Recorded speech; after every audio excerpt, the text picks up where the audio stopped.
नमस्कार दोस्तों, मैं डॉक्टर एस के मानो जीएस फोरम के इस फास्ट टैग प्रोग्राम में आपका स्वागत करता हूं।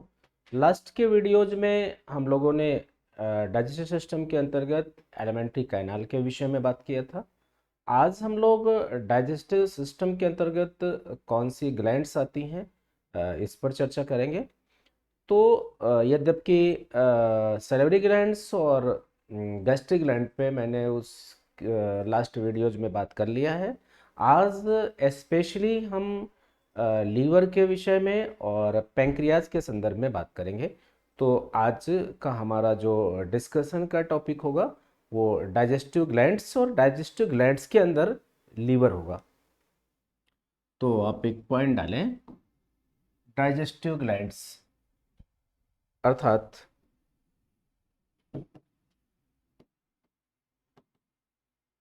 डाइजेस्टिव ग्लैंड्स,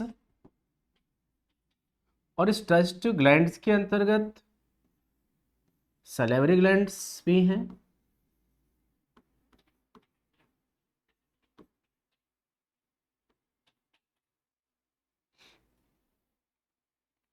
गैस्ट्रिक ग्लैंड्स भी हैं, इसमें आती हैं, और लीवर और हिपैटिक और पैंक्रियाज,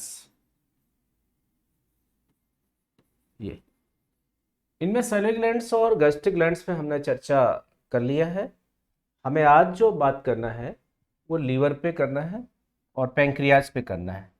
तो आइए हम बात करते हैं लीवर पे। लीवर को हिपैटिक भी कहते हैं, हिपैटिक, और हिंदी में इसको यकृत या जिगर, सॉरी, यकृत या जिगर या कलेजी कहते हैं, जिगर या कलेजी, ये इस पे बात करना है। हिपैटिक इसलिए कहते हैं कि लीवर का बहुत बड़ा पार्ट हिपेटोसाइट सेल से बना होता है। लीवर के अंदर कई कोशिकाएं, जाहिर सी बात है, कई कोशिकाओं से बना हुआ है। कोई भी हमारे अंदर की संरचना वो विभिन्न सेल से बनी हुई है। तो कुप्फर कोशिकाएं भी है इसमें, हिपेट हिपेटोसाइट सेल भी हैं। तो ज़्यादातर इसका पार्ट हिपेटोसाइट सेल से बना हुआ है।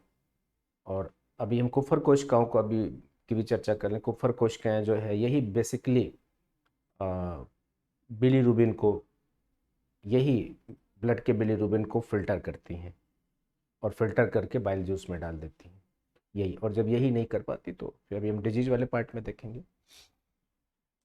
तो लीवर्स के विषय में पहली बात यह है कि मानव शरीर की सबसे बड़ी ग्रंथ है, largest gland of human body.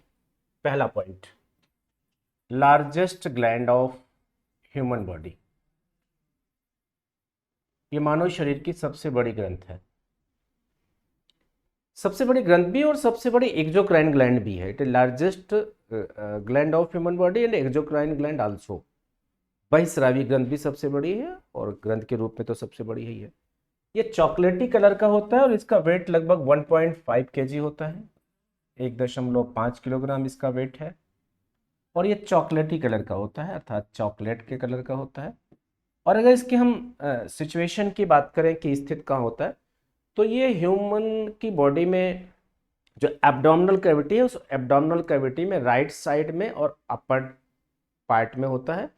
अर्थात ये राइट हाइपोकार्डियक रीजन में होता है। इसका सम पार्ट एपिगैस्ट्रिक रीजन में आता है। खैर ये थोड़ा सा मेडिकल की बात है, लेकिन फिर भी सामान्य शब्दों में आप समझें कि ये राइट साइड में और दो पसलियों नीचे की, राइट साइड की दो पसलियों के नीचे होता है ये लीवर।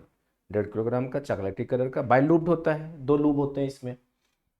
और ये कुछ इस तरह होता है। अगर हम इसको जल्दी से देख लेते हैं, अभी हमने बताया कि ये बाई लूब्ड होता है, ये तो लेफ्ट राइट लूप ये है, इसका थोड़ा सा बड़ा होता है, लेफ्ट लूप थोड़ा सा छोटा होता है, और लेफ्ट लूप छोटा है और राइट लूप थोड़ा सा बड़ा है, ये राइट लूप है। तो सबसे बड़ा आर्गन है मानव शरीर का, सबसे बड़ी ग्रंथ, नॉट ऑर्गन, आर्गन नहीं कहेंगे, आर्गन नहीं बल्कि ग्रंथ। आर्गन में तो त्वचा, मानव शरीर का सबसे बड़ा अंग तो आप त्वचा कहेंगे, लेकिन ग्रंथ की बात करेंगे, क्योंकि थोड़ा भी अगर, मेरा मानना ये है कि टीचर की थोड़ी सी बात फिसल जाए तो आपको गलत लर्निंग हो जाएगी। तो आर्गन कहेंगे सबसे बड़ा, तो फिर त्वचा। सबसे बड़ी ग्रंथ कहेंगे, ये ग्रंथ है तो लीवर। अब ये जो चॉकलेटी कलर का हमने बताया होता है, बाइल्यूब्ड होता है, इसके अगर हम फंक्शन की बात करें कि लीवर के काम क्या है, तो ये एक बहुत ही महत्वपूर्ण ऑर्गन है ह्यूमन बॉडी का। और इसके फंक्शंस की बात अगर हम करें कि इसके काम क्या हैं, तो इसके फंक्शंस में हम लोग देखेंगे कि पहला तो ये है कि अगर जितनी भी विषैले चीज़ें हमारे शरीर में हैं, उनके उनके विषैलेपन को ख़त्म करने का काम, डिटॉक्साइज करने का काम वो लीवर ही करता है। कोई पॉइजन शरीर में गया या शराब, कोई भी ऐसी चीज़ जो हानिकारक है, तो उसके विष के प्रभाव को खत्म करने के लिए या कम करने का काम लीवर करता है। एक तो ये समझना आपको, तो अर्थात ये डिटॉक्साइज करता है जो विषैली चीज़ें हैं। तो पहला तो ये विषैली चीज़ों का डिटॉक्साइज करता है, ये पॉइंट। दूसरा, ये बाइल जूस का निर्माण करता है, ये पित्त रस को बनाता है, इट फॉर्म्ड बाइल जूस, ये बाइल जूस को बनाता है, पित्त रस को बनाता है, ये बड़ा इंपॉर्टेंट पॉइंट है, ये बाइल जूस को बना रहा है। और एक बड़ी बहुत ही ध्यान देने योग्य बात है कि the bile juice formed in liver but stored in gallbladder. पित्त रस इसी लीवर में बनता है, लेकिन वो गॉलब्लैडर में स्टोर होता है, गॉलब्लैडर में बनता नहीं है। तो बाइल जूस को ये बनाता है। अब सवाल कि जो बाइल जूस है ये कैसा होता है, तो बाइल जूस ये एल्केलाइन होता है, क्षारीय होता है, और ठीक ठाक क्षारीय होता है, ये क्षारीय होता है। और बाइल जूस एक डाइजेस्टिव जूस है, it is only digestive juice, not enzyme not hormones, ये कोई हार्मोन्स नहीं है, कोई एंजाइम नहीं है, ये भी ध्यान देना है, पूछता है। It is not enzyme not hormones, it is only digestive juice, alkaline है। और इस बाइल जूस का काम क्या है जो लीवर में बन रहा है, इसका काम ये है कि ये इमल्सिफिकेशन करता है। अब सवाल है किसका इमल्सिफिकेशन करता है, ये इमल्सिफिकेशन करता है फैट का, वसा का। इमल्सिफिकेशन क्या है, पायसीकरण हिंदी में बोलते हैं, तो ये पायसीकरण करता है वसा का, इमल्सिफिकेशन, पायसीकरण। पायसीकरण से आशय यहां पर यह है कि बाइल जूस जो लिपिड है या फैट है, जो वसा है, उसको छोटे छोटे ग्लोब्यूल्स में तोड़ देता है, उसे छोटे छोटे ग्लोब्यूल्स में उसका ब्रेक डाउन कर देता है फैट का, और दिस प्रोसेस कॉल्ड इमल्सिफिकेशन। बहुत सामान्य शब्दों में कहें तो ये वसा को पचने योग्य बनाता है। ये डायरेक्ट वसा का पाचन नहीं करता, बल्कि पचने योग्य बनाता है। और जब ये पचने योग्य बना देता है, तब फिर पैंक्रियास से जो पैंक्रियाटिक जूस आता है और जो उसमें पैंक्रियाटिक लाइपेज होता है, वो वसा का पाचन कर देता है। तो इमल्सिफिकेशन का मतलब ये है कि ये फैट या वसा का को छोटे छोटे ग्लोब्यूल्स में तोड़ देता है, बिंदुकों में तोड़ देता है फैट, ये बाइल जूस। इस प्रक्रिया को पायसीकरण कहते हैं। कहने का मतलब ये वसा के पाचन में सहायक है। ये वसा के पाचन में सहायक है, ये काम है इसका, ये इसका काम है। और वो इसी प्रक्रिया द्वारा वसा छोटे छोटे ग्लोब्यूल्स में टूट जाती है, पचने योग्य बन जाती है। अगला काम यह है बाइल जूस का, एक तो ये रहा। दूसरा लीवर का हम काम अगला देखते हैं कि और लीवर का क्या काम है और इस यकृत का क्या काम है। तो यकृत विटामिन ए का संश्लेषण करता है, इट सिंथेसिस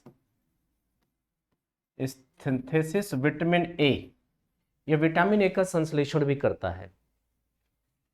विटामिन ए के संश्लेषण के साथ साथ ये जो हमारे शरीर में अमोनिया बनती है उसको ये यूरिया में, या ये कह सकते हैं कि ये यूरिया का भी सिंथेसिस करता है, ये यूरिया का भी सिंथेसिस करता है। ये अर्थात पहले ये अमोनिया के रूप में होती है, फिर यूरिया, और फिर गुर्दे यूरिया को इस यूरिया को फिर वो एक्सक्रीट कर देते हैं, यूरिन के रास्ते शरीर से बाहर निकाल देते हैं।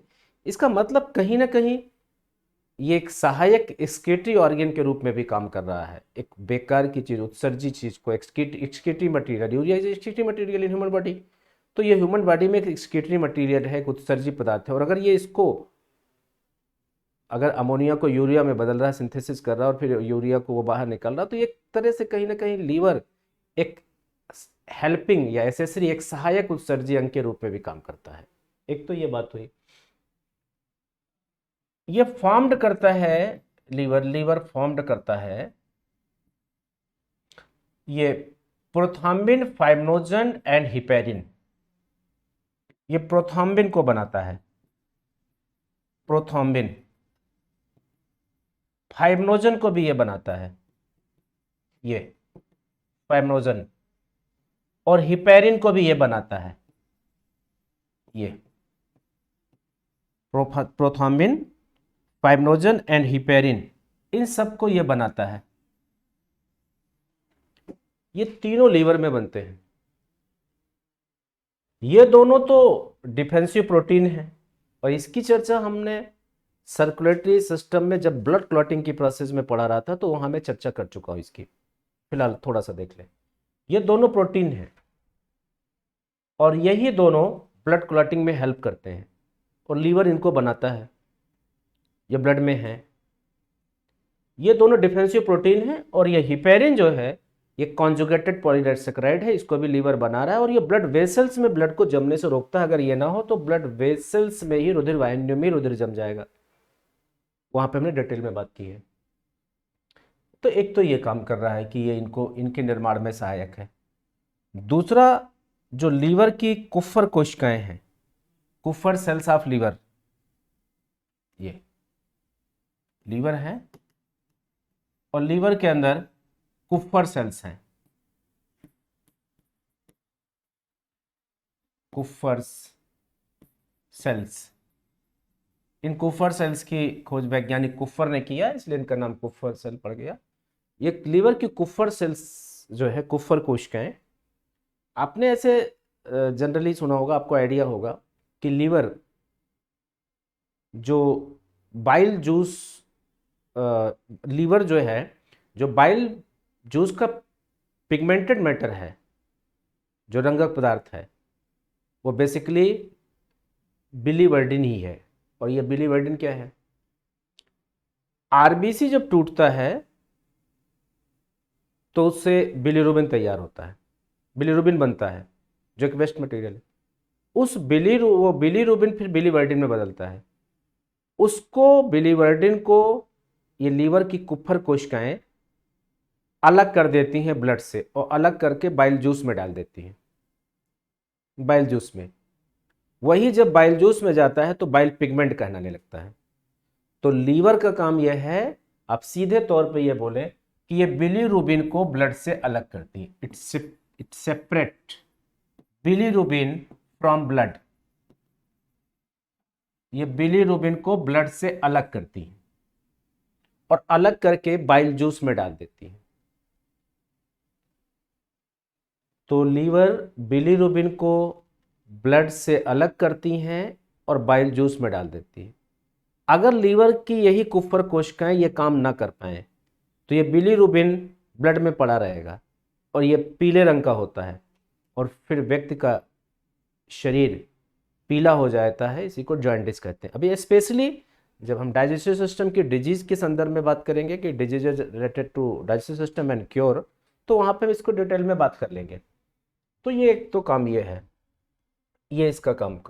दूसरा हम यहाँ पर ये देखेंगे कि इसके अतिरिक्त और क्या काम है लीवर का, और लीवर के फंक्शंस क्या हैं इसके अलावा। ये अनफंक्शंस में ये है अन्य कि ये जो लीवर है ये ग्लूकोज को ग्लाइकोजन में चेंज करता है। Liver change the glucose into glycogen, ये ग्लूकोज को ग्लाइकोजन में चेंज करता है और दिस प्रोसेस कॉल्ड ग्लाइकोजेनेसिस, इसको ग्लाइकोजेनेसिस कहते हैं। इस प्रक्रिया को ग्लाइकोजेनेसिस कहते हैं। ये जो ग्लूकोज है ये ग्लाइकोजन में चेंज हो जाता है, ग्लाइकोजन,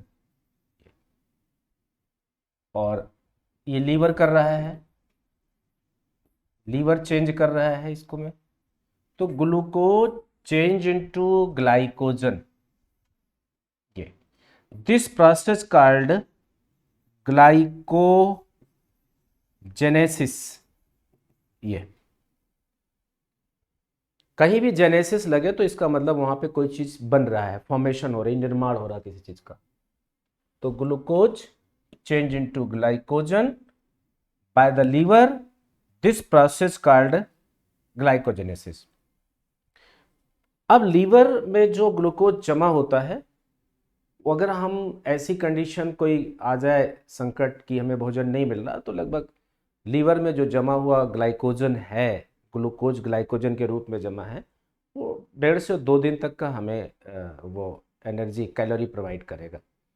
तो इस ग्लाइकोजन को कहीं ना कहीं हम इमरजेंसी फ्यूल कह देते हैं, आपातकालीन ईंधन। ये आपातकालीन ईंधन के तरह काम करता है, इमरजेंसी फ्यूल।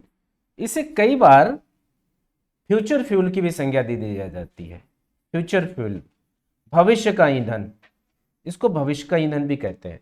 तो glycogen also known future fuel या इमरजेंसी फ्यूल, और ये लीवर में संचित है। लेकिन ध्यान देना है कि ये ज़्यादा से ज़्यादा 1.5 या 2 दिन के लिए ही है। अगर 1.5-2 दिन बाद आप फूड स्टेप नहीं ले रहे हैं तो फिर आपकी बॉडी अफेक्टेड होगी, आपकी बॉडी पे प्रभाव पड़ेगा। और अगर हम खाना नहीं ले, हम फूड स्टेप नहीं ले रहे हैं, हाँ, जैसा आपको पता है कि वाटर में कोई कैलोरी नहीं होती है, पानी में कोई ऊर्जा नहीं होती है। हम पानी पी रहे हैं लेकिन फूड स्टेप नहीं ले रहे हैं, और 2 दिन से ज़्यादा हो जाएगा तो फिर हमारे जो शरीर के अंदर, जो हमारी मांसपेशियों में कार्बोहाइड्रेट जमा है, ग्लूकोज जमा है, उसका इस्तेमाल हमारा शरीर करता है। जब वो भी ख़त्म हो जाएगा तो फैट वाले पार्ट का यूटिलाइजेशन हमारे बॉडी के सेल्स करेंगी, और जब फैट भी ख़त्म हो जाएगा तो फिर उस कंडीशन में फिर प्रोटीन जलेगा, प्रोटीन बर्न होगा। और ये प्रोटीन बर्निंग स्टेज में जब हम पहुंच जाते हैं, दैट इज कॉल्ड स्टार्वेशन, उसे ही भूखमरी कहते हैं। ये इस तरह से जाकर के भूखमरी की कंडीशन आती है। तो कुप्फर सेल्स जब अलग नहीं कर पाती हैं बिलीरुबिन को, तो ये पीले रंग का ब्लड में फैल जाता है, उसको जॉन्डिस कहते हैं। और हमने ये देखा कि ग्लूकोज ग्लाइकोजन में चेंज हो रहा है, दिस प्रोसेस कॉल्ड ग्लाइकोजेनेसिस। लेकिन यही ग्लाइकोजन जरूरत पड़ने पर फिर ग्लूकोज में चेंज हो जाता है। यही ग्लाइकोजन, ये जो ग्लाइकोजन है, ये जरूरत पड़ने पर फिर से ग्लूकोज में चेंज हो जाता है और हमें ऊर्जा देता है, हमारे शरीर को ऊर्जा देता है। ये फिर से चेंज हो गया ग्लूकोज में, और ये काम भी लीवर ही करता है, ये काम भी लीवर करता है। लेकिन इस प्रक्रिया को ग्लाइकोजिनोलिसिस कहते हैं, ग्लाइकोजिनोलिसिस, ये प्रक्रिया ग्लाइकोजिनोलिसिस। तो 2 चीजें यहां पर ध्यान देना है। ग्लाइकोजेनेसिस प्रोसेस वह प्रोसेस है जिसमें ग्लूकोज ग्लाइकोजन में चेंज हो रहा है और ये कार्य लीवर कर रहा है। और ग्लाइकोजिनोलिसिस वो प्रोसेस है जिसमें ग्लाइकोजन ग्लूकोज में चेंज हो रहा है और ये काम भी लीवर ही कर रहा है। तो ये दोनों काम भी लीवर के द्वारा ही हो रहे हैं। अभी हमने थोड़ा सा देखा था कि बाइल जूस की बात की थी, बाइल जूस। तो अगर उस बाइल जूस के कंपोजिशन को हम थोड़ा सा देख लें कि बाइल जूस का कंपोजिशन क्या होता है जो लीवर बनाता है। तो ये जो बाइल जूस है, जैसा अभी हम लोगों ने देखा कि इसको लीवर बनाता है, मगर ये स्टोर होता है, इट स्टोर्ड इन गॉलब्लैडर, लेकिन ये स्टोर्ड होता है गॉलब्लैडर में।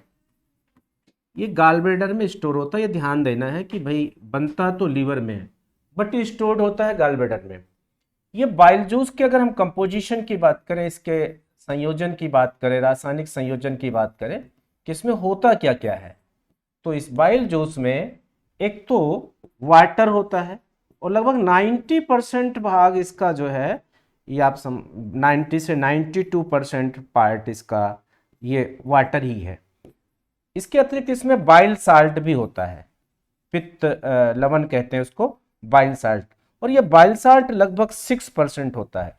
और इसमें बाइल कोलेस्ट्रॉल भी होता है, बाइल कोलेस्टेरॉल, और बाइल पिगमेंट भी होता है, बाइल पिगमेंट, पित्त वर्णक कहते हैं इसको। तो water, bile salt, bile cholesterol, bile pigment, lecithin भी होता है इसमें। तो ये बाइल साल्ट इसमें 92, 6, 98 ये सब के सब 2% में होते हैं। ये 90 से 92 ऐसे समझे, ये 90 से 92, तो फिर ये जाहिर सी बात है 4 से 6% और 2 में ये सब होते हैं। यहाँ पे ध्यान देने योग्य बात है कि जो लीवर में बनता है बाइल जूस फिर गॉलब्लैडर में इकट्ठा होता है। तो गॉलब्लैडर में बाइल जूस का कंसंट्रेशन होता है, सांद्रीकरण गाढ़ा बनता है वहां पे। और जब कभी गॉलब्लैडर की सेल्स एबनॉर्मल काम करने लगे, वो अच्छे से फंक्शन न करे, उसमें कोई इन्फेक्शन हो जाए गॉलब्लैडर के सेल्स में, और कंसंट्रेशन, तो कभी कभी कंसंट्रेशन की प्रोसेस कुछ इस तरह हो जाए कि बाइल साल्ट की मात्रा बढ़ने लगे अगर बाइल जूस में, तो ये बाइल साल्ट ही फिर ये बाइल साल्ट एक क्रिस्टल का रूप लेने लगता है वहां पे, रवे का। अगर रवे का रूप लेने लगे, ये रवे का रूप बाइल साल्ट गॉलब्लैडर में, तो फिर इसी से गॉलब्लैडर की पथरी बन जाएगी जिसको हम कहते हैं जीबी स्टोन, गॉलब्लैडर स्टोन। तो एक निष्कर्ष पे हम पहुंच रहे हैं कि गॉलब्लैडर का जो स्टोन है, जीबी स्टोन है, वो बेसिकली इसका बना होता है, बाइल साल्ट का बना होता है, पित्त लवण का बना होता है। हाँ, गुर्दे, किडनी एंड यूरिनरी ब्लैडर, मूत्राशय और गुर्दे की पथरी, वो कैल्शियम ऑक्सलेट की बनी होती है। लेकिन यहाँ की पथरी जो है बाइल साल्ट की बनी होती है, पित्ताशय की पथरी। और फिर इसको कट करके आज आधुनिक तकनीक में इसको एक्सरे द्वारा भी तोड़ने की विधि है। बाइल साल्ट को, जो पित्त लवण का बना हुआ है, पथरी बनी हुई है, स्टोन बना हुआ है, उसको एक्सरे दूरबीन जिसको कह देते हैं, तो उसको लिथोट्रिप्सी कहा जाता है। तो लिथोट्रिप्सी प्रोसेस से भी इसको ब्रेक डाउन करने का तरीका है पथरी को, और या फिर गॉलब्लैडर को ही कट करके बाहर निकाल देते हैं और फिर डायरेक्ट बाइल जूस लीवर में बनता है और डायरेक्ट वो स्मॉल इंटेस्टाइन के डुंडम में जाता है। बस उसका सांद्रीकरण नहीं होता तो फिर फैट का पाचन नहीं हो पाता सुचारू रूप से। तो एक तो ये, अब हम देखेंगे कि पैंक्रियाज पे बात करेंगे कि पैंक्रियाज का फंक्शन क्या है, पैंक्रियाज क्या काम करता है। तो पैंक्रियाज। पैंक्रियाज को हिंदी में अग्न्याशय कहते हैं, अग्न्याशय, या इसे क्लोम ग्रंथ भी कहते हैं, क्लोम ग्रंथ। ये जो पैंक्रियाज है, पैंक्रियाज, ये मानव शरीर का पहला पॉइंट तो ये है कि सबसे कह सकते हैं कि सबसे बड़ी मिक्स ग्लैंड है ये, सेकेंड लार्जेस्ट ग्लैंड है ये, सेकेंड लार्जेस्ट ग्लैंड, पहला पॉइंट कि ये सेकेंड लार्जेस्ट ग्लैंड है, पहली लीवर है, second largest gland and largest mix gland. दो बातें यहां पे ध्यान देना है। लार्जेस्ट मिक्स ग्लैंड मानव शरीर की दूसरी सबसे बड़ी ग्रंथि और मानव शरीर की सबसे बड़ी मिश्रित ग्रंथ, मिक्स ग्लैंड है ये। और मिक्स ग्लैंड क्यों है, अभी हम आगे देखते हैं इसको कि मिक्स ग्लैंड एक्चुअली ये एंजाइम्स और हार्मोन्स दोनों सिक्रेट करती है, इसलिए इसको मिक्स ग्लैंड कहते हैं। इसका एक्सोक्राइन पार्ट वो एंजाइम सिक्रेट करता है और इसका एंडोक्राइन पार्ट हार्मोन सिक्रेट करता है। So it is largest mix gland. इसका आकार हम देखें तो लाई के, अगर इसके स्ट्रक्चर की बात करें तो लाई के लीफ आर फिश, ये मछली या पत्ती के आकार की होती है। और जो डिडनम वाला पार्ट है, जो जहां से डिडनम, ये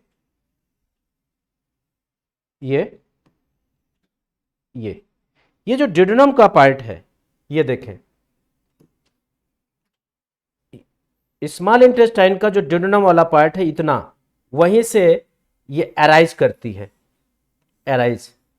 और एम्ब्रियो पीरियड में यहाँ पे एक प्रोसेस होता है, प्रवर्ध होता है, फिर उतना डिटेल में हम एक, ये फर्स्ट ट्रैक प्रोग्राम है तो इसमें शॉर्ट में बात करेंगे, फिर मैं बताऊंगा इसकी ओरिजिन, बताऊंगा कि एम्ब्रियो पीरियड में एक यहाँ पे प्रवर्ध होता है, प्रोसेस होता है और फिर वहाँ से निकलती है। तो यहाँ पे एम्पुला ऑफ वेटर है और ये पैंक्रियाज है, ये देखें आप, मछली या फिश की तरह है। और pancreas is a complete digestive gland, ये कंप्लीट डाइजेस्टिव ग्लैंड है, पूर्ण पाचक ग्रंथि है ये।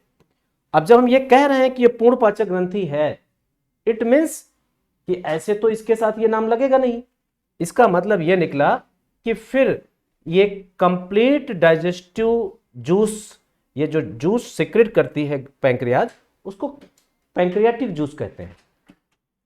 और पैंक्रियाटिक जूस एक कंप्लीट डाइजेस्टिव जूस है। सो यहां पे हम ये कहेंगे कि it is complete digestive gland, it secrete digestive juice, that is complete digestive juice.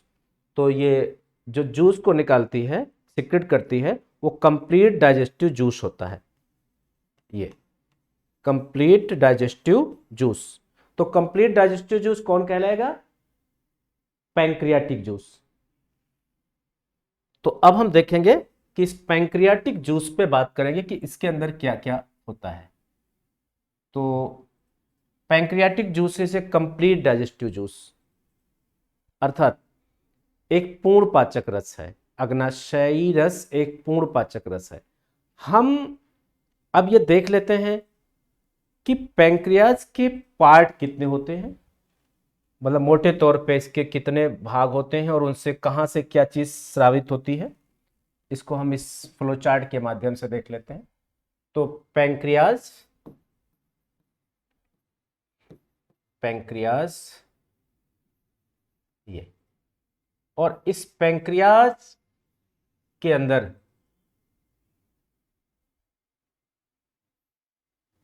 इसके दो मुख्य रूप से पार्ट होते हैं। एक इसका एक्सोक्राइन पार्ट,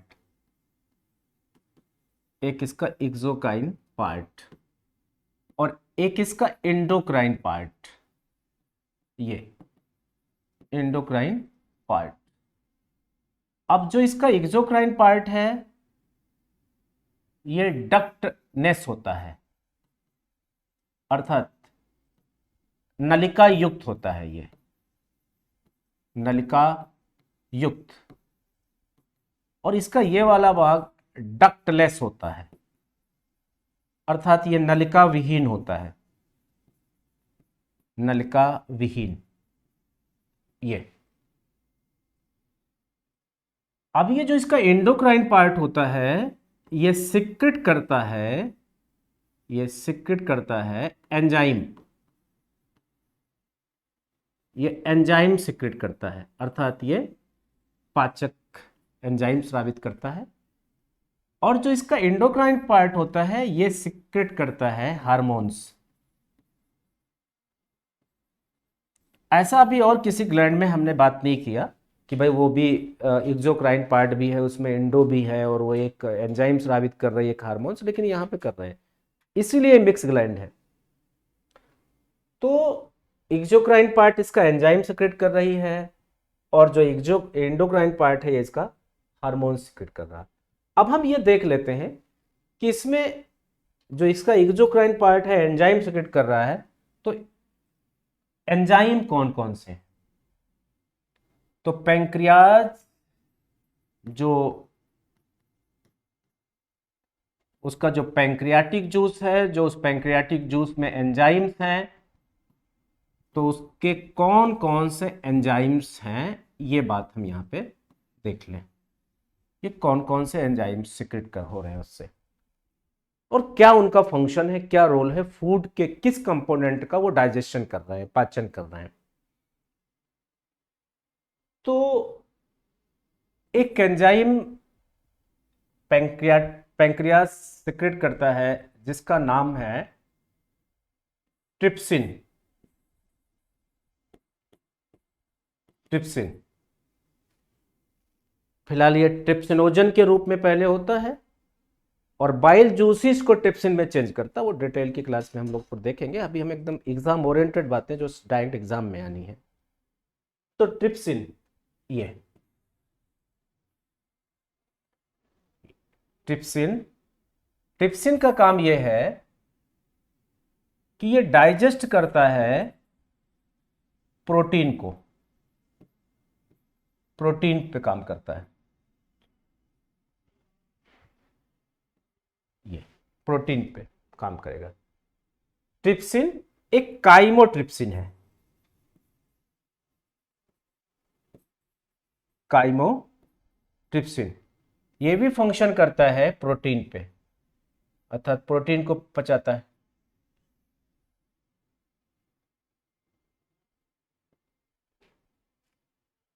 एक एमाइलोप्सिन है, एमाइलोप्सिन, और इसे एमाइलेज भी कहते हैं, पैंक्रियाटिक एमाइलेज। ये काम करता है, ये डाइजेस्ट करता है कार्बोहाइड्रेट को, ये कार्बोहाइड्रेट का पाचन करता है, एमाइलोप्सिन और एमाइलेज, या इसको कभी कभी पैंक्रियाटिक एमाइलेज कह देते हैं। तो ये कार्बोहाइड्रेट का पाचन कर रहा है, ये दोनों प्रोटीन का पाचन कर रहे हैं। एक है पैंक्रियाटिक लाइपेज, ये इसका काम यह है कि ये लिपिड का पाचन कर रहा है, वसा का पाचन कर रहा है, लिपिड का, फैट का, लिपिड और फैट। एक एंजाइम है न्यूक्लिएजेज, न्यूक्लिएजेज, और ये पाचन कर रहा है न्यूक्लिक एसिड का, ये न्यूक्लिक एसिड का पाचन कर रहा है, न्यूक्लिक अम्ल का। तो हम यहां पे देखें, प्रोटीन का भी पाचन हो रहा है, कार्बोहाइड्रेट का भी पाचन हो रहा है, वसा का भी पाचन हो रहा है, और न्यूक्लिक अम्ल का भी पाचन हो रहा है। फूड के जितने कंपोनेंट्स हैं सबका पाचन पैंक्रियाटिक जूस में पाए जाने वाले एंजाइम से हो रहा है। इसलिए ऐसी व्यवस्था हमने पूरे डाइजेस्टिव सिस्टम में कहीं और किसी ऑर्गन के साथ नहीं देखी। इसलिए पैंक्रियाटिक जूस को कंप्लीट डाइजेस्टिव जूस और पैंक्रियाज को कंप्लीट डाइजेस्टिव ग्लैंड कहते हैं। ये वजह है इसकी। अब हम इसके हार्मोन्स वाले पार्ट को देखते हैं, किसके कौन कौन से हार्मोन्स इस यहां से स्रावित होते हैं। तो हम उसके लिए पहले देखेंगे कि जो पैंक्रियाज है, इस पैंक्रियाज में फाउंड होती हैं, इसमें फाउंड होती हैं आइसलेट्स ऑफ लैंगरहैंस, इसमें आइसलेट्स ऑफ लैंगरहैंस, लैंगरहैंस की द्वीपकाएं पाई जाती हैं यहाँ पे। ये देखें, ये एक वैज्ञानिक थे पॉल लैंगरहैंस, पॉल लैंगरहैंस, उन्होंने इसकी खोज किया था। तो थोड़ा ये भी देख लें कि खोज किसने किया इसकी। तो इसकी खोज डिस्कवर्ड बाय पॉल लैंगरहैंस। तो लैंगरहैंस की द्वीपकाएं, islets of Langerhans, discovered by Paul Langerhans, एक कनाडियन ये साइंटिस्ट थे। इन्होंने पैंक्रियाज के इंडोक्राइन पार्ट में 40 से 50 लाख छोटे छोटे समूह देखे, आइसलेट्स की तरह, द्वीप समूह की तरह 40 से 50 लाख, और अपने नाम पर उन्होंने इनको नाम दे दिया लैंगरहैंस की द्वीपकाएं। कई बार प्रश्न आता है और गलत बहुत होता है कि लैंगरहैंस की द्वीपकाएं कहाँ पाई जाती है, तो वहां आपके सामने ऑप्शन होगा पैंक्रियास, लीवर, और 2 ऑप्शन ऐसे होंगे ग्रीनलैंड, न्यूजीलैंड। तो लैंगरहैंस की द्वीपकाएं हैं ना, तो लोगों को लगता है कि नहीं ये न्यूजीलैंड ग्रीनलैंड। तो एक बार बच्चे से हमने पूछा भाई कहाँ पाई जाती हैं, तो कहा सर वो ग्रीनलैंड में पाई जाती हैं। मैंने कहा ऐसे क्यों? कहा सर वहीं पर तो और आपका तो खेल में बहुत ज़्यादा रुचि नहीं है, आप पढ़ने से ही फुर्सत नहीं, आपको तो पढ़ने में मज़ा आता है। तो मैंने कहा हाँ भाई ये तो है, मज़ा तो आता है मुझे पढ़ने में। कहा सर इसीलिए आपको ये आइडिया नहीं है, और अगला विश्व कप यही तो प्रस्तावित है, लैंगरहैंस की द्वीपकाओं में, और ये ग्रीनलैंड का पार्ट है। तो ऐसा नहीं करना है आपको, ये पैंक्रियाज का पार्ट है, पैंक्रियाज में पाई जाती है, पैंक्रियाज के इंडोकाइन पार्ट में पाई जाती है। पॉल लैंगरहैंस ने खोजा। अब इस आइसोलेट्स ऑफ लैंगरहैंस के अंदर कुछ सेल्स फाउंड होती हैं, इसमें कुछ कोशिकाएं पाई जाती हैं, अर्थात इसमें क्या फाउंड होती हैं उनको हम देख लें। यहां पे क्या फाउंड होती हैं, तो आप alpha cells, beta cells, gamma cells और PP cells, PP or F cells, ये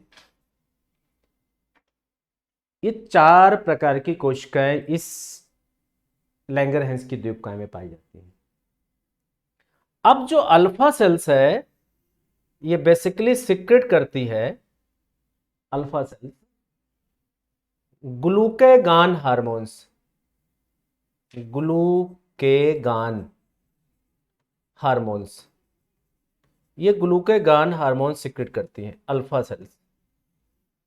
इनमें सबसे ज्यादा अगर हम देखें तो बीटा सेल्स पाई जाती है चारों में, अल्फा बीटा गामा में। और बीटा सेल्स ये सिक्रेट करती हैं इंसुलिन हार्मोन्स, ये इंसुलिन हार्मोन्स,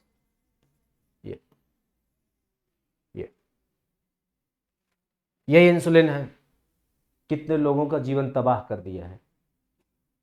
अर्थात ये जब कम स्रावित होता है तो कितने लोग डायबिटिक हो गए जाते हैं, और कैसे होते हैं अभी हम बात करेंगे।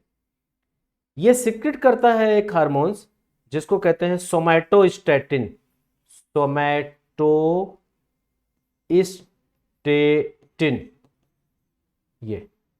ये हार्मोन सिक्रेट करता है, ये सोमैटोस्टेटिन। इसमें जो पीपी सेल है अभी तक इसके फंक्शन का पता नहीं चल पाया कि क्या इसका फंक्शन है, खोजा गया है इसको, लेकिन इसके फंक्शंस का अभी तक पता नहीं चल पाया कि ये कौन कौन से काम करता है, तो अननोन अभी। अब एक एक को देखते हैं हम। अब ये जो ग्लूकेगान सेल है, ये जो ग्लूकेगान सेल है, ये सॉरी जो ग्लूकेगान हार्मोन्स है, नॉट सेल, जो अल्फा सेल से निकल रहा है। कई बार आएगा कि ग्लूकेगान कहाँ से सिक्रेट होता है, तो ये जो अल्फा सेल से सिक्रेट हो रहा है ग्लूकेगान सेल, इसका काम यह है कि ये एक्ट करता है ये क्रियाशील होता है, काम करता है किस पर? ये ग्लाइकोजन को ग्लूकोज में बदलता है। It change the glycogen into glucose. ये ग्लाइकोजन को ग्लूकोज में बदलता है, ये इसका मेन काम है, जो अल्फा सेल से सिक्रेट हो रहा है और ग्लाइकोजन को ग्लूकोज में बदल रहा है। अब जो ग्लूकोजन यहां पे हमें मिला, ये इस ग्लूकोज पे फंक्शन करेगा ये इंसुलिन। इंसुलिन का काम क्या है कि जो ये ग्लूकोज है, ग्लूकोज, इस ग्लूकोज का रिडक्शन करेगा, इसका जारण करेगा, इसको जलाएगा और देन एटीपी बनेगी, ऊर्जा बनेगी। ये काम है इंसुलिन का। Insulin redact the glucose and generate the ATP, adenosine triphosphate. और हमारा शरीर ऊर्जा को एटीपी के रूप में काम ग्रहण, हमारे शरीर में जो एनर्जी है वो एटीपी के रूप में काम आती है। ग्लूकोज, ग्लाइकोजन, एडीपी, इन सब रूपों में नहीं, एटीपी। और इसीलिए एटीपी को कॉइन ऑफ एनर्जी कहते हैं, ऊर्जा का सिक्का, एटीपी, एडेनोसिन ट्राइफॉस्फेट। तो इंसुलिन का काम यह है कि अभी हम डिटेल में बात करेंगे इंसुलिन पे, थोड़ा सा क्वेश्चन बहुत बनते हैं वहां पे, तो पहले हम सुपरफिशियल बात सब पे कर ले, बहुत डिटेल में तो खैर या कर लेंगे थोड़ा सा इस पे, बाकी डिटेल की क्लास में जब साइंस की फास्ट ट्रैक में, लेकिन फिर भी थोड़ा सा प्रश्न बनता है तो थोड़ा सा उस पर फिर भी बात करेंगे ठीक ठाक तरीके से। अब जो सोमैटोस्टैटिन है, इसका काम क्या है? सोमैटोस्टैटिन का काम यह है कि ये हार्मोन्स भी जैसा आप देख रहे हैं कि ये गामा सेल से सेक्रेट हो रहा, और ये इंक्रीज करता है, it increase the level of assimilation. ये एसिमिलेशन के रेट को इंक्रीज करता है, it increase the rate of assimilation. Assimilation अगर हम कहें तो ये स्वांगीकरण की दर को बढ़ाता है। स्वांगीकरण, एसिमिलेशन की दर को बढ़ाता है, स्वांगीकरण की दर को बढ़ाता है। स्वांगीकरण क्या है पहले ये समझें, एसिमिलेशन क्या है? फूड के डाइजेशन के बाद उसका एब्जॉर्प्शन होगा।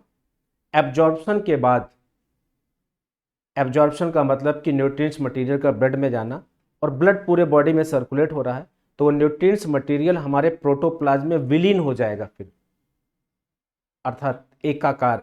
उस प्रोटोप्लाज्म में जितना भी हमारे फूड स्टफ का पोषक पदार्थ है वो जीवद्रव्य में विलीन हो जाएगा, जीवद्रव्य में मिल जाएगा, और फिर जिससे कि जीवद्रव्य की वृद्धि होगी।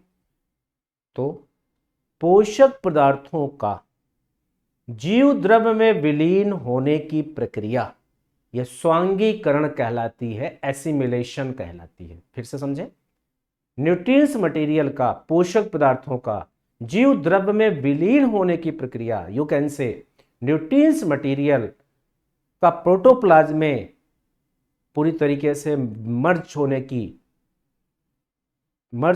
इंसर्ट होने की, दिस प्रोसेस कॉल्ड एसिमिलेशन। और तब फिर प्रोटोप्लाज्म में ग्रोथ होगा, उसकी वृद्धि होगी। तो ये एसिमिलेशन रेट को इंक्रीज करता है सोमैटोस्टैटिन। अब हम बात करेंगे स्पेशली इंसुलिन पे कि इंसुलिन है क्या। ये जो इंसुलिन है, ये जैसा अभी हम देख रहे हैं कि एक हार्मोन्स है,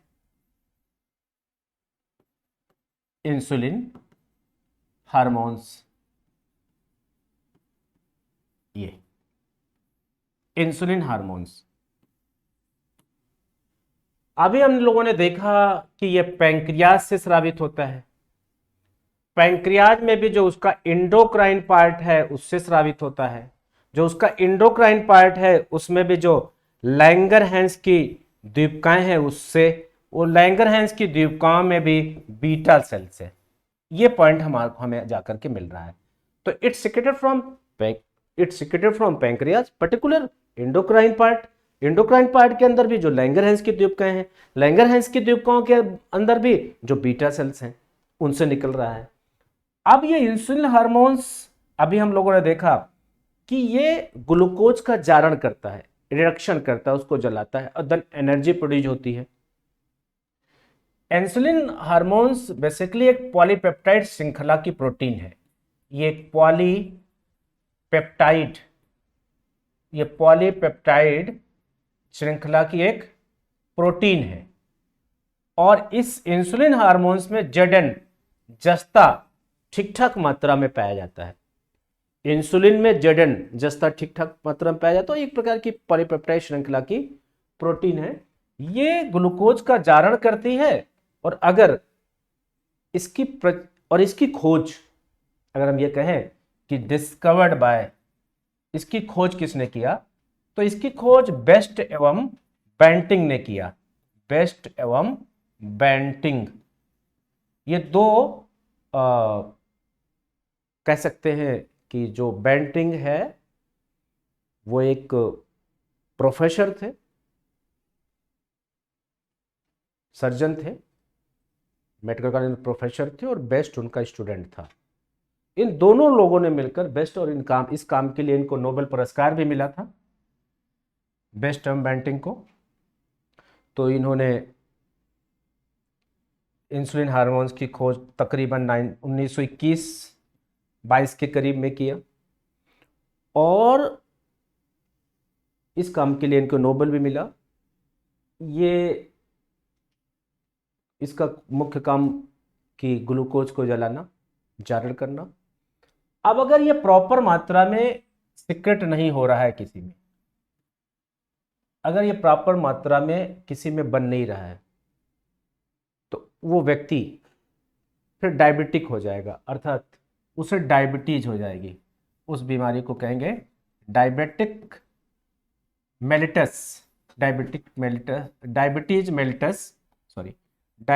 मेलिटस। वो बीमारी कहलाएगी डायबिटीज मेलिटस और वो व्यक्ति डायबिटिक कहलाएगा कि उसको भाई डायबिटिक है।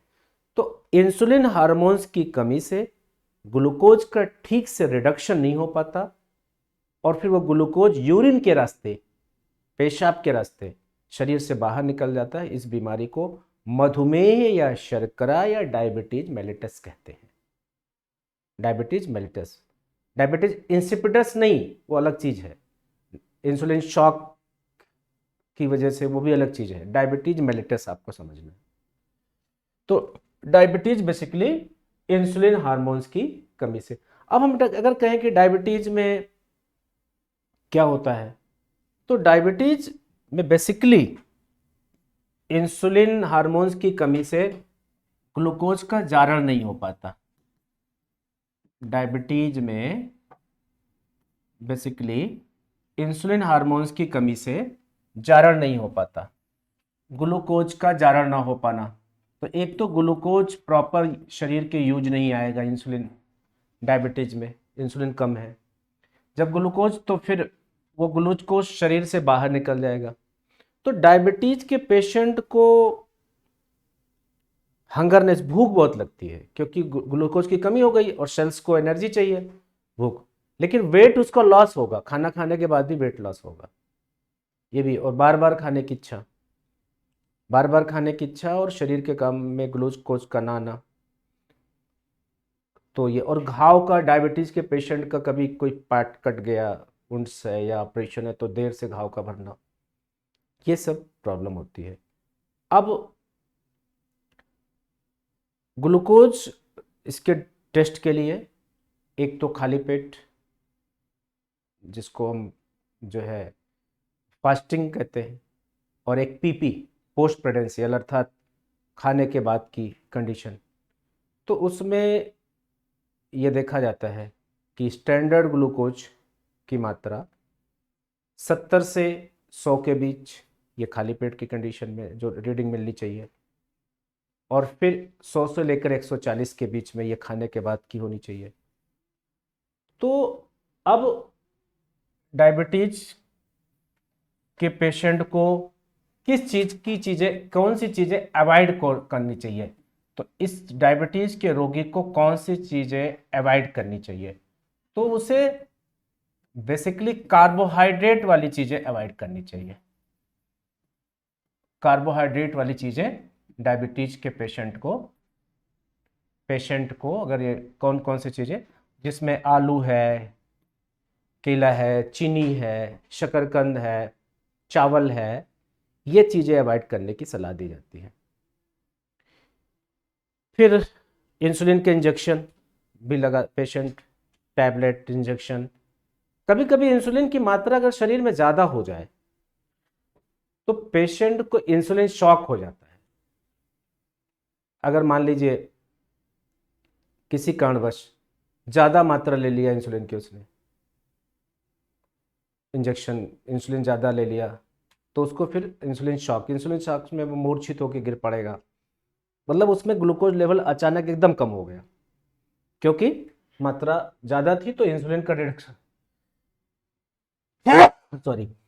अधिक रिडक्शन हो गया उसमें ग्लूकोज का।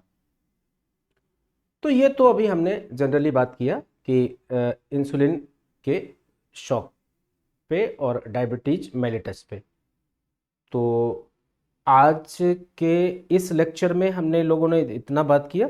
अब इसी के साथ साथ हम लोग ये बात भी करेंगे कि इस सिस्टम से रिलेटेड, डाइजेस्टिव सिस्टम से रिलेटेड डिजीजेस क्या हैं, इन पर हम चर्चा कर लेंगे। तो आइए इसी लगातार हम डिजीजेस पे भी बात कर लें कि कौन कौन से डिजीज हैं जो डाइजेस्टिव सिस्टम से रिलेटेड हैं। तो diseases related to digestive system,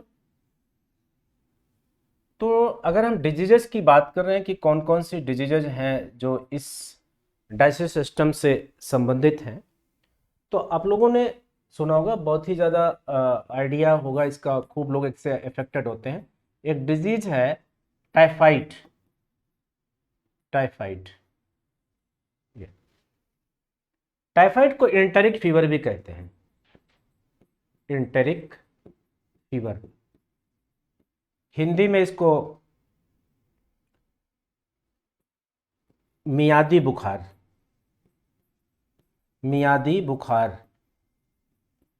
या आंत्रिय ज्वर, मियादी बुखार या आंत्रिय ज्वर, या फिर इसका एक नाम और कि मोती झारा,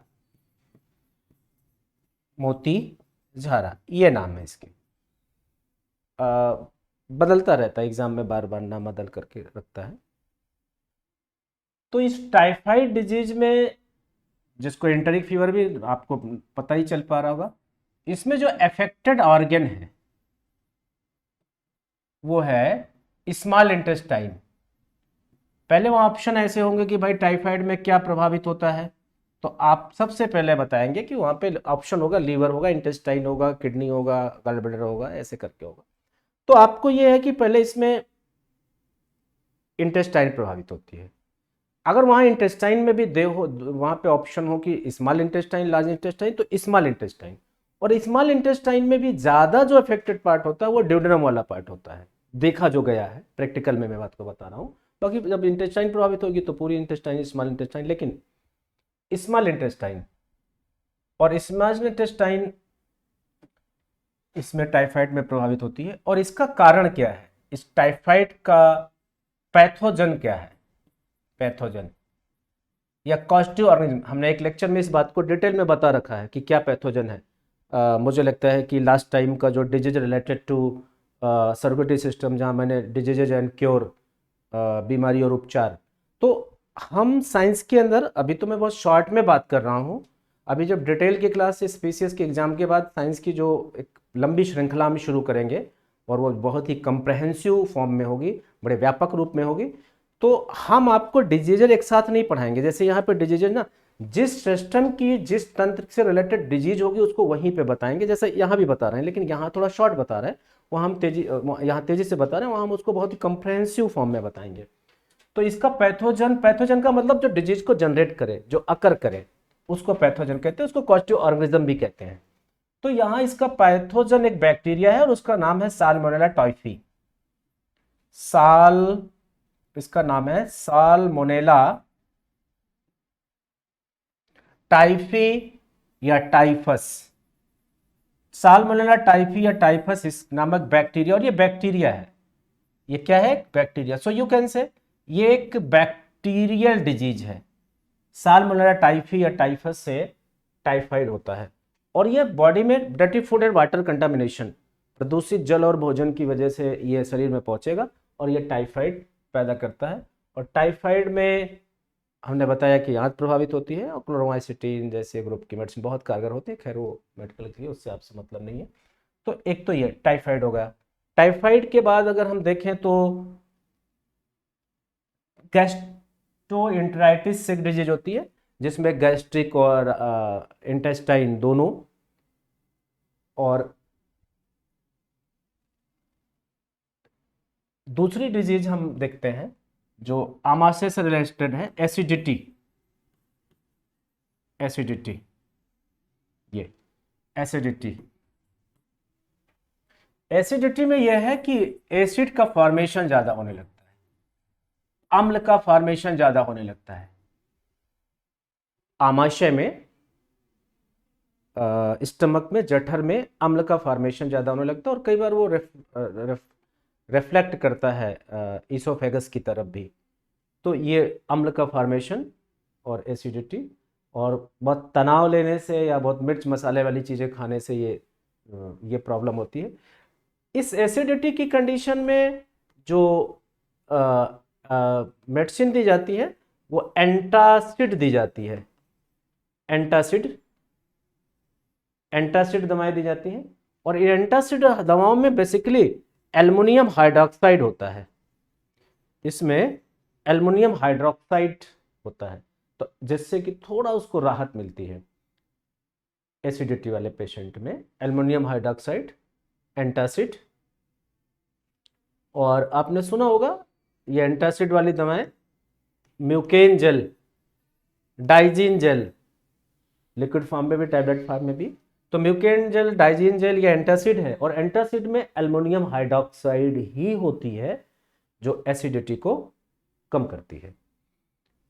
अल्सर, अल्सर, ये अल्सर के विषय में ये कहा जाता है कि अल्सर के कारण हरीनेस, गरनेस, वरीनेस, बहुत तनाव लेना, बहुत आपाधापी, मिर्च मसाले वाली चीज़ें बहुत खाना।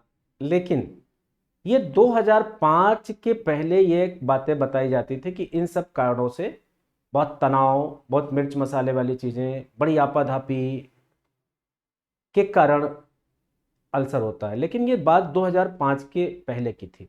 2005 में ऑस्ट्रेलिया के दो वैज्ञानिक थे, एक का नाम मार्शल था, एक का नाम वारेन था। इन मार्शल और वारेन ने यह सिद्ध किया कि अल्सर एक बैक्टीरियल डिजीज है, ये बैक्टीरिया के कारण होती है, और उसको उन्होंने बताया कि वो बैक्टीरिया है हेलिकोबैक्टर पाइलोरी। तो अगर हम ये कहें कि अल्सर का पैथोजन क्या है, अल्सर होता किससे है? अल्सर, तो अल्सर होता है हेलिकोबैक्टर पाइलोरी। हेलिकोबैक्टर पाइलोरी, ये पाइलोरस जो भी लिखें। तो हेलिकोबैक्टर पाइलोरी के कारण, ये हेलिकोबैक्टर पाइलोरी के कारण ये इसका पैथोजन है, इससे अल्सर होता है। इस बात को उन्होंने सिद्ध किया, ये 2005 में सिद्ध किया उन्होंने ये बात। और उसके लिए, उस काम के लिए, हेलिकोबैक्टर पाइलोरी के लिए, इस काम के लिए उस बार का 2005 का जो चिकित्सा का, मेडिकल का नोबेल पुरस्कार है, वो इन दोनों लोगों को। और हाँ, अभी मैंने जैसा बताया कि दो लोगों ने इस हेलिकोबैक्टर पाइलोरी को खोजा, एक का नाम मार्शल था, मार्शल, और एक का नाम वारेन था, वारेन। ऑस्ट्रेलियन साइंटिस्ट है ये। तो इन दोनों लोगों को इस काम के लिए नोबेल भी दिया गया 2005 का। तब से ये स्पष्ट हो गया कि केवल तनाव और मसालेदार चीजें ही अल्सर के लिए जिम्मेदार नहीं है, बल्कि एक बैक्टीरिया जिम्मेदार है ये। और फिर अल्सर के केस में, और जैसा मैं बता चुका हूं इस बात को पहले भी, कि अल्ट्रासाउंड में अल्सर की समस्या नहीं आएगी, फिर अल्सर को जानने के लिए कि अल्सर है या नहीं, इसके लिए इंडोस्कोपी की जरूरत पड़ती है। तो अल्सर की जांच के लिए कौन क्या करेंगे, इसके टेस्ट के लिए, इसके जांच के लिए इंडोस्कोपी, इंडोस्कोपी। ये इंडोस्कोपी एक पूर्ण आंतरिक परावर्तन के सिद्धांत पे काम करने वाला इंस्ट्रूमेंट है, यंत्र है, जिसमें एक ट्यूब जैसी संरचना होती है और आगे उसमें छोटी सी बल्ब लगी होती है, और गैस्ट्रोएंटरोलॉजिस्ट उसको इंसर्ट करेंगे इसोफेगस से इंटेस्टाइन के अंदर, आमाशय से होता है, और वो फिर पिक्चर एक स्क्रीन पे बनेगी। अगर कहीं पे बेरियम का घोल भी पिलाया जाता है जिससे सही रीडिंग आए, सही हम वो देख पाए गैस्ट्रोएंटरोलॉजिस्ट। तो अल्सर में की जांच के लिए कि किसी को अल्सर है ये पता करने के लिए, कंफर्म करने के लिए इंडोस्कोपी की जाती है। इंडोस्कोपी पूर्ण आंतरिक परावर्तन के सिद्धांत पर काम करता है, टोटल इंटरनल रिफ्लेक्शन। तो you can say endoscopy based on total internal reflection, पूर्ण आंतरिक परावर्तन के सिद्धांत पे काम करता है। तो ये, और बेसिकली अल्सर में भी एंटासिड तो देंगे ही देंगे, क्योंकि जलन होना, खाली पेट होने पे दर्द होना, खाने पे कुछ आराम मिलना, ठंडी चीजें खाने पे आराम मिलना, मीठी चीजें खाने पे आराम मिलना, तो एंटासिड देंगे, एंटासिड तो देंगे ही देंगे। अब अल्सर के एक्चुअली में 2 टाइप होते हैं, 2 टाइप्स मुख्य तौर पे। एक तो पेप्टिक अल्सर। पेप्टिक अल्सर अगर हम कह रहे हैं तो इसका मतलब यह हुआ कि जो आमाशय का अल्सर होता है, और एक ड्यूडेनल अल्सर। और ड्यूडेनल अल्सर हम ये कह रहे हैं कि जब ड्यूडेनल अल्सर होता है तो ड्यूडेनल अल्सर का मतलब यहां पर यह हुआ कि जो स्मॉल इंटेस्टाइन का ड्यूडेनम वाला पार्ट है उसमें जब अल्सर हो जाए तो उसको ड्यूडेनम अल्सर कहते हैं, और पेप्टिक अल्सर जो आमाशय में हो जाए, ये है। ओके। अब अल्सर के अतिरिक्त एक एंट्रम गैस्ट्राइटिस जैसी डिजीज होती है, एंट्रम गैस्ट्राइटिस। ये एंट्रम गैस्ट्राइटिस में क्या होता है कि जो आमाशय की जो दीवार है, वाल है, आमाशय की जो दीवार है, आमाशय की दीवार में इरोजन हो जाता है। आमाशय की दीवार में इरोजन अर्थात आमाशय की दीवार में थोड़ा सा क्षरण हो जाता है, हल्का सा, लेकिन वो अल्सर नहीं है, वो अल्सर नहीं है। और उस क्षरण को कम करने के लिए भी फिर वही एंटासिड और गैस्ट्रोलॉजिस्ट और अपनी दवाएं प्रिस्क्राइब करते हैं। खैर, तो ये तो हुआ। इसके अतिरिक्त हम लोग ये देखेंगे कि जो लीवर है, लीवर से जुड़ी हुई डिजीज क्या हो सकती है। तो लीवर से जुड़ी हुई डिजीजेज में एक तो अमेबियासिस, ये एंटमीबा हिस्टोरिटिका के कारण यह बीमारी होती है, अर्थात ये प्रोटोजोअल डिजीज है। Amoebiasis is a protozoal disease, protozoal disease, ये एक प्रोटोजोअल डिजीज है। और एंटमीबा, अमेबियासिस में एंटमीबा हिस्टोरिटिका, एंटमीबा हिस्टोरिटिका के कारण ये होती है, अर्थात प्रोटोजोआ है। एक लीवर एप्सिस,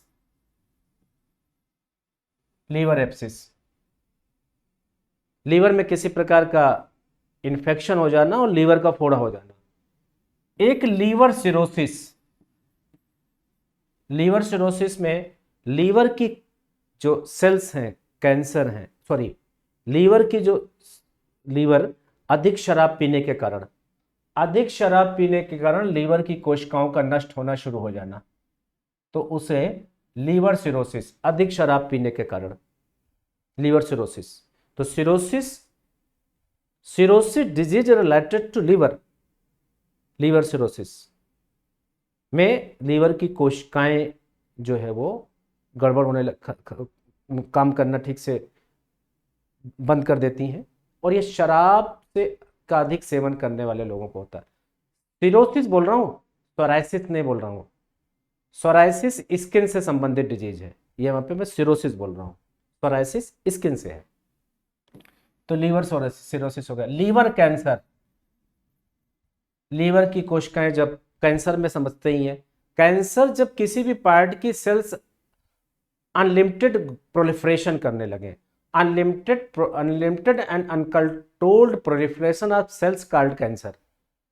किसी भी बॉडी की जो सेल्स है वो अनलिमिटेड ग्रोथ करने लगे, प्रचुर भवन, बिना किसी नियंत्रण के, अनियंत्रित, तो लीवर की कोशिकाएं भी ऐसे करने लगेंगी तो वो लीवर कैंसर हो जाएगा और बिल्कुल लीवर की कोशिकाएं फिर बेतहाशा वृद्धि करने लगती हैं, तो ये लीवर कैंसर।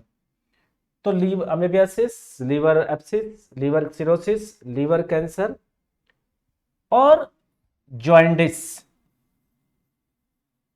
जॉइंडिस, पीलिया में लीवर ही प्रभावित होता है। पीलिया,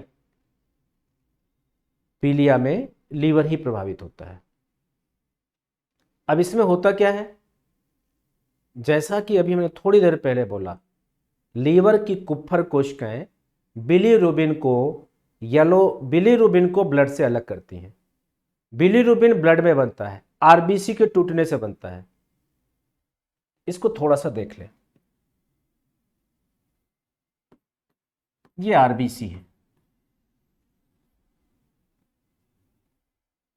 आरबीसी। आरबीसी का जीवन काल 120 दिन, 120 डेज। 120 दिन बाद ये आरबीसी टूटेंगी, डिस्ट्रॉय होंगी, ये डिस्ट्रॉय होंगी, नष्ट होंगी। आरबीसी टूटेगी तो आरबीसी के अंदर ही हीमोग्लोबिन है, तो उसका हीमोग्लोबिन टूटेंगी। तो हीमोग्लोबिन टूटेंगी तो ये दो भागों में बढ़ जाएंगी, हीम प्लस ग्लोबिन। हीम जो है ये तो न्यू आरबीसी बनाएगा, आरबीसी। और इसका फिर हीम का भी दो पार्ट होता है, एक मैक्रो वाला पार्ट, एक जो मैक्रो वाला पार्ट है वो न्यू आरबीसी बनाएगा। और एक इसी दौरान इसमें कचरा उत्पन्न होगा जिसको बिलीरुबिन कहेंगे, एक वेस्ट मटेरियल है। तो आरबीसी के टूटने से ही नई आरबीसी बनेगी, मगर उससे कचरा उत्पन्न होगा जिसको बिलीरुबिन कहते हैं। बस सामान्य शब्दों में मैं बोल रहा हूं। अब यही बिलीरुबिन जो है ये पीले रंग का होता है, ये प्रोसेस सब ब्लड में हो रहा है। अब इसी बिलीरुबिन को लीवर की कुप्फर कोशिकाएं ब्लड से अलग करेंगी और बाइल जूस में डाल देंगी। यही बिलीरुबिन बाइल जूस में बाइल पिगमेंट कहलाने लगता है। अब इसी बिलीरुबिन को अगर लीवर की कुप्फर कोशिकाएं अलग ना कर पाए तो यही बिलीरुबिन पूरे ब्लड में रहेगा, अलग नहीं हो पा रहा है, पूरे बॉडी में फैल जाएगा और आदमी का शरीर पीला हो जाएगा और इसी को जॉइंडिस कहते हैं, पीलिया कहते हैं, इसी को पीलिया कहते हैं। तो ये हम लोगों ने लीवर से संबंधित डिजीज पे बात किया। तो ऐसे एक पैंक्रियाज, अधिक शराब पीने से पैंक्रियाज भी डैमेज हो जाता है, जिसको पैंक्रियाटिस डिजीज कहते हैं, उसमें पैंक्रियाज। इसके अतिरिक्त कैंसर तो खैर किसी भी पार्ट की जो प्रोलिफरेशन करने लगे सेल्स, लीवर की करने लगे, गॉल ब्लैडर की, या फिर गॉल ब्लैडर के अतिरिक्त या स्मॉल इंटेस्टाइन की, लार्ज इंटेस्टाइन की, कॉलन की, रेक्टम की, एनस की, एनल जो कैनाल है, तो एनल कैंसर भी देखा गया है। तो वो तो अलग की बात है, किसी भी पार्ट की सेल्स अनलिमिटेड ग्रोथ करने लगे तो उस पार्ट का कैंसर हो सकता है। एक जीबी स्टोन की जो अभी हमने बात की थी, तो GB stone, gall bladder stone, GB stone, ये तो जीबी स्टोन को समझने के लिए जरूरी होगा कि पहले हम बाइल जूस को समझ लें थोड़ा सा, तो ज़्यादा अच्छा हो जाएगा उसको। ये बाइल, अच्छा बाइल जूस को अभी हम लोगों ने थोड़ी देर पहले देखा था, तो दोबारा इस पर क्या डिटेल में चर्चा करें। बस ये कह लीजिए कि जीबी स्टोन बाइल जूस का ये जो बाइल साल्ट है, ये पित्त लवण, इसी का बना होता है। ये गॉलब्लैडर की पत्थरी इसी की बनी होती है, बाइल साल्ट की बनी होती है। और दो तरीके होते हैं, या तो एक्सरेज द्वारा तोड़ना, एक्सरेज द्वारा तोड़ना है, उस पत्थरी को ब्रेक डाउन कर देना, दैट प्रोसेस कॉल्ड, जब इसको हम एक्सरेज द्वारा तोड़ते हैं पत्थरी को, जीबी स्टोन को, दिस प्रोसेस कॉल्ड लिथोट्रिप्सी। ये तो लिथोट्रिप्सी कहलाती है। ये दो शब्दों से मिलकर ये शब्द बना हुआ है लिथोस, और लिथोस माने होता है स्टोन, और ट्रिप ब्रेक डाउन करना, किसी चीज पर ट्रिप करना। तो एक तो वो तरीका है। दूसरा, गॉलब्लैडर को ही निकाल दें, गॉलब्लैडर को ही, गॉलब्लैडर को ही ऑपरेट करके बाहर निकाल देना। लेकिन जब गॉलब्लैडर को बाहर निकाल देंगे तो अब फिर बाइल जूस का कंसंट्रेशन नहीं होगा। तो बनेगा तो, चूंकि gallbladder formed in liver and stored in gallbladder and concentration process completed in gallbladder, तो गॉलब्लैडर में कंसंट्रेट हो रहा है, सांद्रीकृत हो रहा है, गाढ़ा हो रहा है, तो वो प्रोसेस फिर नहीं होगी। और जब वो प्रोसेस नहीं होगी तो फिर वो डायरेक्ट लीवर में बनेगा और फिर आएगा वो स्मॉल इंटेस्टाइन के ड्यूडेनम पार्ट में, लेकिन फिर वसा का पाचन सुचारू रूप से नहीं हो पाएगा, और ऐसे लोगों की फिर होली और दिवाली किरकिरी हो जाती है। तो हमने ये डिजीजेज बात कर लिया डाइजेस्टिव सिस्टम से रिलेटेड। आज इतना ही इस लेक्चर में। आगे हम अभी आगे फिर बात करेंगे दूसरे किसी एक सिस्टम पे। आज इतना ही। Thank you very much.